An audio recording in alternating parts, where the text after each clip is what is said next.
ब्यावर जिले में पर्यावरण संरक्षण और चारागाह भूमि के सदुपयोग की दिशा में भारत उपवन योजना एक सफल मॉडल बनकर उभर रही है। प्रशासन, ग्राम पंचायत और ग्रामीणों के सामूहिक प्रयास से अब तक 300 से ज्यादा बीघा भूमि पर 50,000 से ज्यादा अधिक पौधे रोपित किए जा चुके हैं।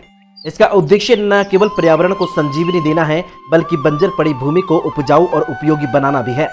जिले के शाहपुरा, सुरड़िया और तारागढ़ सहित कई ग्राम पंचायतों में यह योजना प्रभावी रूप से लागू की गई है, जिसका लक्ष्य आगामी समय में 1000 बीघा भूमि पर उपवन विकसित करना है। हमने इस बार ये सोचा कि बहुत सारे गांवों के अंदर चरागाह जमीन है, उन चरागाह जमीन पे अतिक्रमण हो रखा है। तो हमने पहले सोचा कि जहाँ इस तरह की ज़मीन है जहाँ अतिक्रमण की संभावना है, अतिक्रमण हो रखा, उसको मुक्त करके, और हमने जो अलग अलग योजनाओं का जो फंड था उसको हमने क्लब किया और हमने उसका कन्वर्जेंस करके और उसमें स्वीकृतियाँ जारी की। और हमने एक नया कुछ नहीं है, जस्ट हमने इसका नामकरण किया भारत उपवन के नाम से, ताकि एक स्पेसिफाई रहे, क्योंकि हम उसको फॉलो करें तो एक स्पेसिफिकेशन हमारे पास रहे कि हमारा भारत उपवन जो हम स्पेसिफिक एरियाज में कर रहे हैं। तो इसमें हमने किया है कि सबसे पहले हमने ग्राम पंचायतों से साइट सिलेक्शन करवाया कि किस साइट पे आप ये करना चाहते हो। वॉलेंटरली उन्होंने साइट सिलेक्शन किया। हमारा साइट सिलेक्शन का क्राइटेरिया था कि हमारे पास 10 से 15, 20, 30, 40, 50, 60 एज पर सिचुएशन जो भी लैंड अवेलेबल हो वो हमें बताएं। फिर उन्होंने चूज किया, हमने उसका खसरा नंबर, किस्म वगैरह पूछी। उसके बाद हमने कहा कि इसका सॉइल टेस्ट कराइए। फिर हमने सॉइल टेस्ट कराया, प्लांटेशन हमने चूज किया कि कौन सी साइट पे कौन सा प्लांट चलेगा, लोकली कौन सा प्लांट चल सकता है लोकल लेवल पे भी। फिर सॉइल टेस्ट के बाद में हमें पता लगा कि इस साइट के ऊपर ये प्लांट चलेगा। उसके बाद फिर हमने इसको प्लेन करवाया एरिया को, फिर इसको गेटेड किया, तारबंदी करवाई अलग अलग योजनाओं से कन्वर्जेंस करके। और उसके बाद में हमने गड्ढे खुदवाए, गड्ढे खुदाने के बाद ट्रीटमेंट किया, ट्रीटमेंट के बाद छोड़ दिया। और उसके बाद हमने लास्ट अगस्त सितंबर के अंदर ये प्लांटेशन करवाया। लास्ट ईयर में हमने अराउंड 300 बीघा ज़मीन एक्वायर की थी अलग अलग चरागाहों की राजकीय भूमि का, और इस बार भी हमारा उससे जस्ट डबल टारगेट है, अराउंड 1000 बीघा के आसपास। तो मिलाकर कितने किस्म के पौधे चयन करने में, और हम मिनिमम 5 किस्म के पौधे इसमें रखते हैं, जो भी वो क्लाइमेट जो सूट करे लोकल लेवल पे। किसी जगह मान लो आम चल रहा है, किसी जगह सीताफल, जैसे मान लो विजयनगर साइड है तो विजयनगर साइड में अमरूद चलता है नॉर्मली, या पथरीली ज़मीन है, यहाँ कई जगह वेटलैंड है तो वेटलैंड हमारा नॉर्मली जामुन चलता है। तो जैसे आप जेतारण में साइट में जाओगे, कुछ कुछ वेटलैंड जैसे बिराटिया, कला, देवड़ी, ये ज़मीन ऐसी है जहाँ पानी भरने के बाद सूखता नहीं है, तो पौधा दूसरा चला जाता है। लेकिन वहाँ पर मैंने ये देखा है कि जो हमने जामुन के पौधे लगाए वो बहुत अच्छे चल रहे हैं। तो इस बार हमने टेस्ट किया है कि इस एरियाज के अंदर हमको इस पौधे को ज़्यादा वरीयता देनी है। कई योजना के अंतर्गत अब तक पूरे ब्यावर जिले में लगभग कितने हजार पौधे लगे? इसमें हमने 50,000 पौधे। योजना के तहत विभिन्न भू प्राकृतिक परिस्थितियों, समतल, पथरीली और पहाड़ी के मुताबिक स्लैब टेस्टिंग करवाकर पौधों का चयन किया गया। इसमें नीम, पीपल, बरगद, अशोक, अर्जुन, शीशम, आम, जामुन, आंवला, इमली, मौसमी, अनार सहित कई पौधे शामिल रहे। पौधे इस प्रकार चयनित किए गए हैं कि वे स्थानीय जलवायु के अनुरूप पनप सकें और लंबे समय तक जीवित भी रह सकें। भारत उपवन में बोरिंग संचालन के लिए सोलर प्लांट की व्यवस्था भी की गई। साथ ही जल संरक्षण को ध्यान में रखते हुए वाटर हार्वेस्टिंग सिस्टम भी विकसित किया गया, जिससे पौधों को ड्रिप सिस्टम से नियमित सिंचाई भी की जा सके।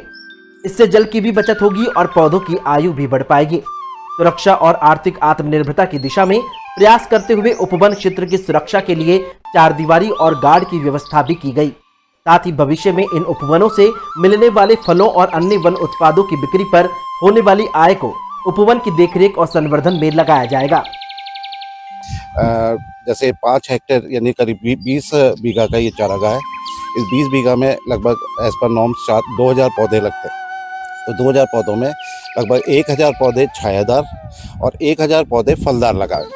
तो फलदार पौधे जब बड़े होंगे 2-3 साल में, 4 साल में, तो उसके जो प्रोडक्ट होंगे उस प्रोडक्ट को सेल करके जो ग्राम पंचायत है या ग्राम पंचायत बॉडी और कमेटी वो इसका देखरेख करेगी, और उसके सेल करके उससे जो पैसा मिलेगा, अच्छा खासा पैसा, उस पैसे से इसकी मेंटेनेंस आगे बरसों तक चलती रहेगी। दूसरी चीज़ ये कि जब इतना सेल्फ सस्टेनेबिलिटी लाने के लिए ज़रूरी है कि वाटर सोर्स हो, तो वाटर सोर्स के लिए अब इतने इंटीरियर एरियाज़ में बिजली का कनेक्शन मिलना पॉसिबल नहीं हो पाता। इसलिए ये थॉट दी गई कि जो सोलर पंप जो है वो सोलर पंप के साथ ऑपरेट करने वाला लगाया जाए, तो उससे बिजली की कोई ज़रूरत नहीं है, और ये कंटिन्यूस जैसे जैसे सूरज की गर्मी होती है उस हिसाब से उतने प्रेशर से ये पानी देता है।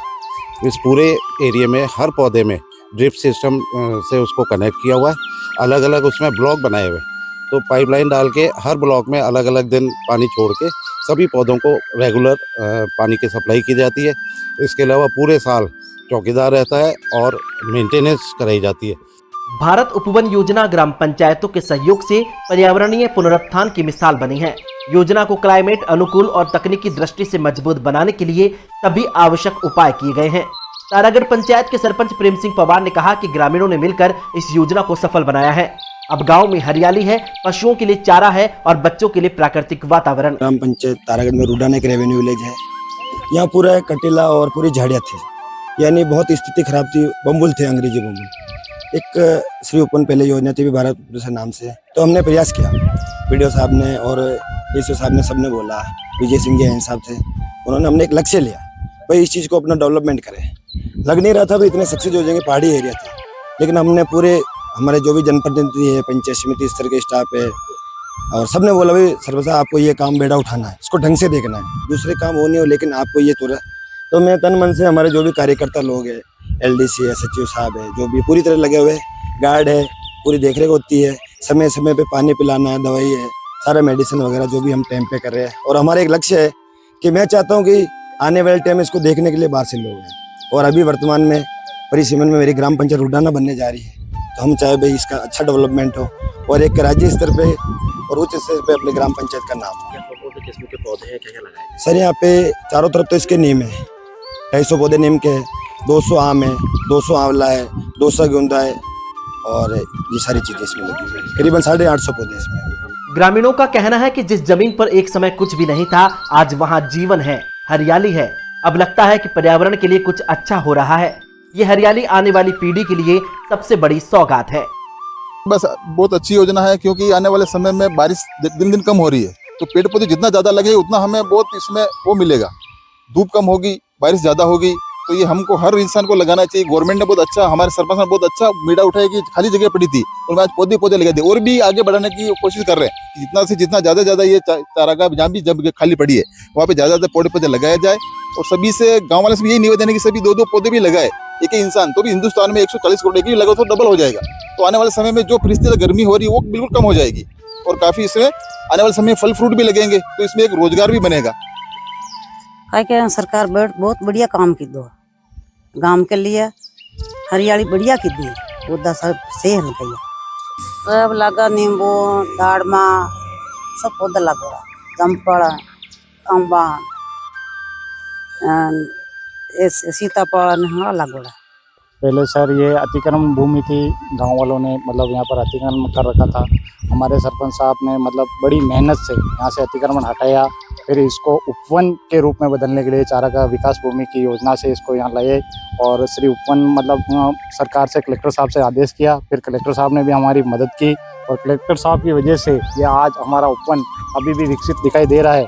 और आने वाले समय में हमारी युवा पीढ़ी इसी से जागृत होगी और यहाँ का मतलब पर्यावरण शुद्ध होगा।